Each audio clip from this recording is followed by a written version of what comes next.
Well, they're back.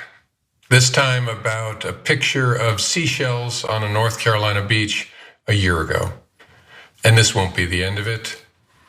But nothing has changed with me. I'm still innocent. I'm still not afraid.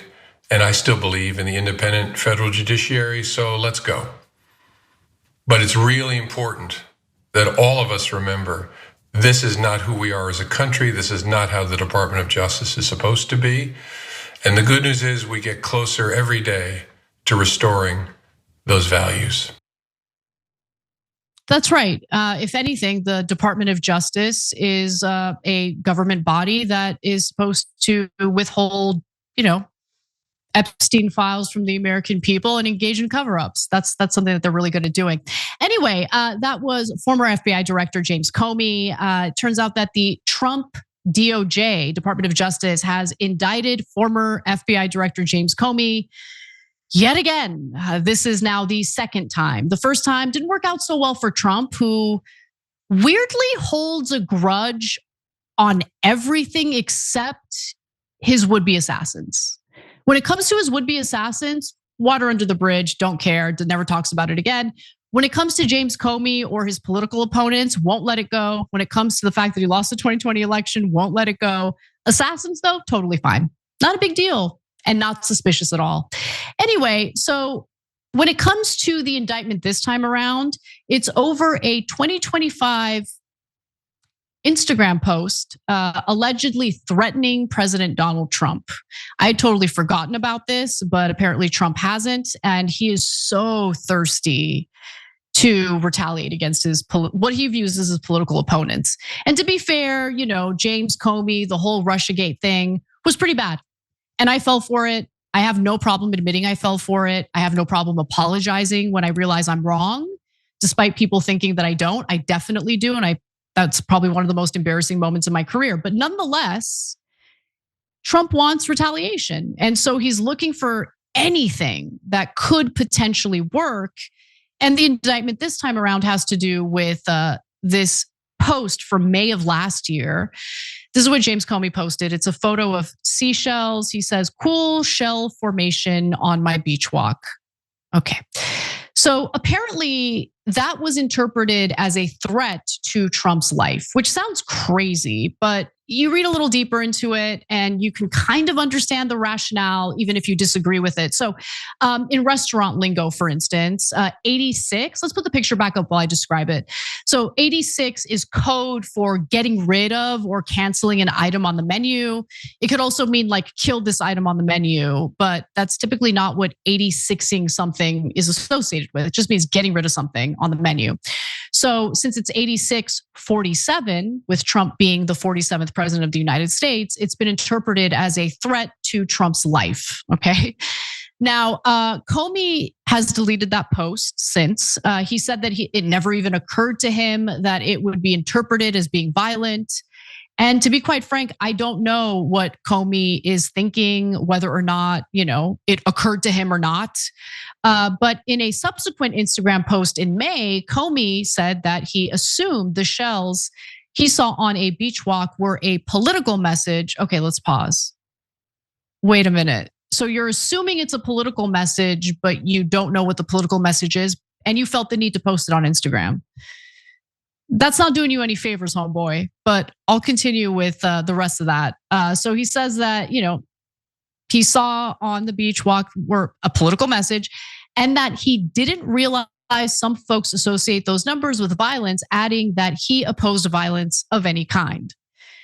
But Trump holds a grudge and he despises, he loathes James Comey. So he used that post as, an avenue in which to get an indictment against Comey.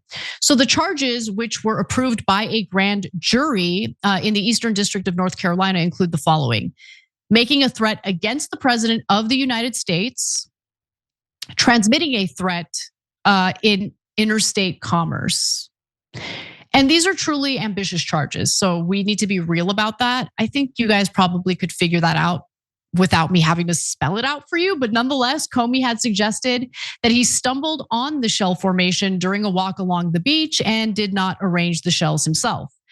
there is generally a high legal threshold to charge someone with threatening a person based on their language, and legal experts said it would be tough for the Justice Department to build a strong case with just the seashells.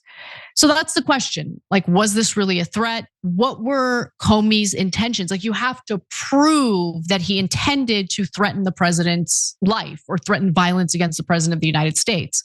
Now, Acting Attorney General, I should say, Todd Blanche, was asked whether this is going to be a case they can actually win and whether they can prove what they're claiming here. Let's see how Blanche did when he answered.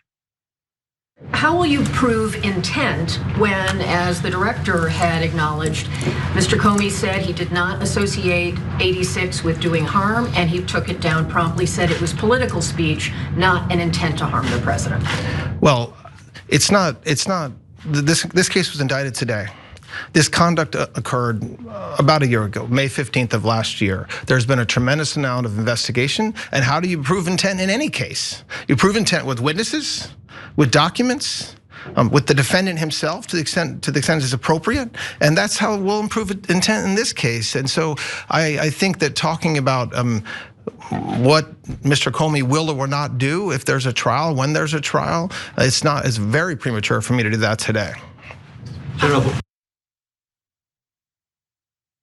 Who are your witnesses? Come on. Okay, well, let's give him one more chance. Maybe he can elaborate a little more. Give us something to tell us that there's actually a case here. Let's watch. You at least give us a sense of whether you have hard evidence or evidence that shows that Mr. Comey intended for President Trump to be harmed. And then secondarily, for critics who say, where does free speech end and an actual threat of violence begin? I don't know what critics say that, especially today, but it's not a very difficult line to look at. And it's not, in my mind, a difficult line for one to cross over one way or the other.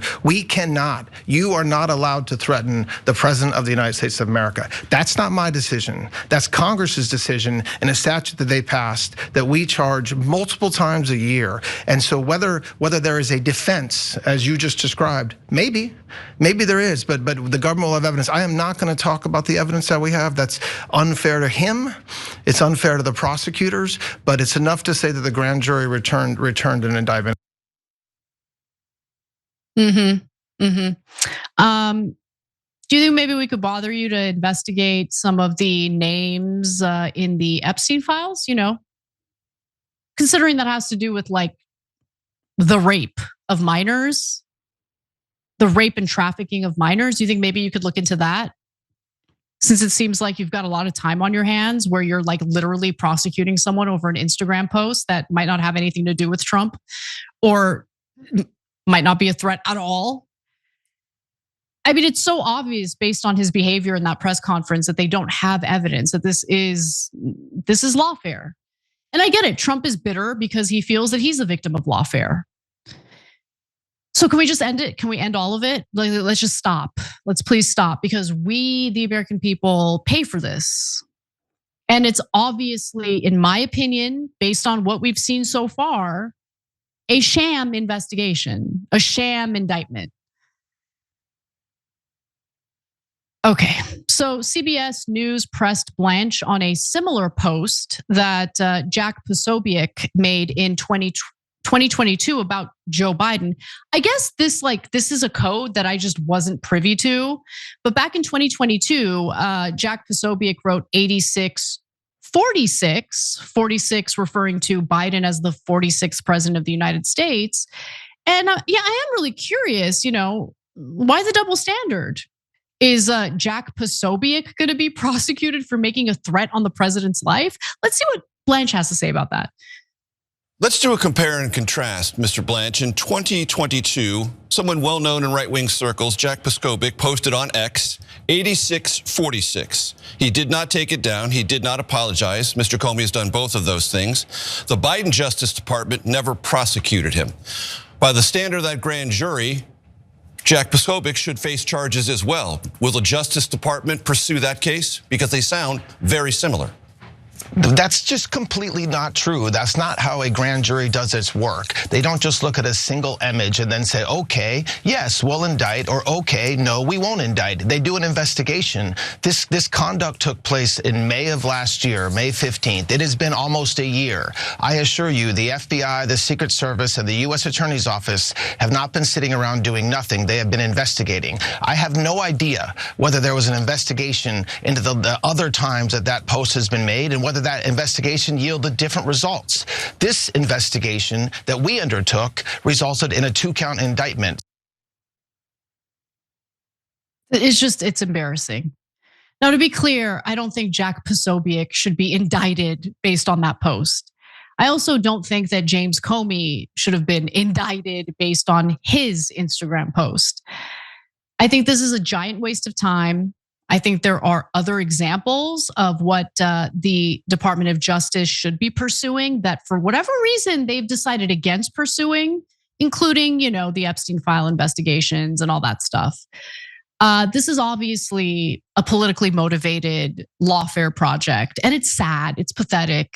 It makes Todd Blanche look pathetic.